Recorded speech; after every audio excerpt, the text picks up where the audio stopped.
ഇന്ന് പല പള്ളികളിലെയും വഴക്കിൻ്റെ പ്രധാന ആണികളാരാന്ന് ചോദിച്ചാൽ കൊയറുകാരാ. പക്ഷേ നല്ലൊരു കൊയറുകാരനെ കാണണമെങ്കിൽ സങ്കീർത്തന ഭാഗങ്ങളിലെ ആസാഫിനെ പരിശോധിച്ചാൽ മതി.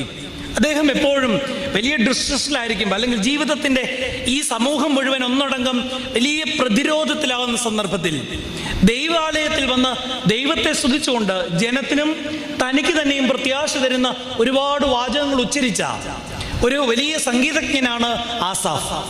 77-ാം സങ്കീർത്തനത്തിന്റെ ആദ്യത്തെ 13 വാക്യങ്ങൾ നിങ്ങൾ പരിശോധിച്ചാൽ സങ്കടത്തിൽ നിന്നുള്ള നിലവിളിയാണ് എങ്കിൽ പിന്നീട് വലിയൊരു ഷിഫ്റ്റിലേക്ക് അദ്ദേഹം പോവുക. എന്താണ് അദ്ദേഹം പിന്നീട് പറയുന്നത്?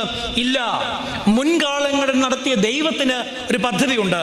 അവിടെയാണ് 13-ാം വാക്യത്തിൽ അദ്ദേഹം പറയുന്നത്, നമ്മുടെ ദൈവത്തിന്റെ വഴി എത്രയോ വിശുദ്ധമാകുന്നു, അത്ഭുതമാകുന്നു എന്നല്ല പറയുന്നത്, മറിച്ച് പറയുന്നത് ഇങ്ങനെയാണ്, ദൈവത്തിന്റെ വഴി എത്രയോ വിശുദ്ധമാകുന്നു.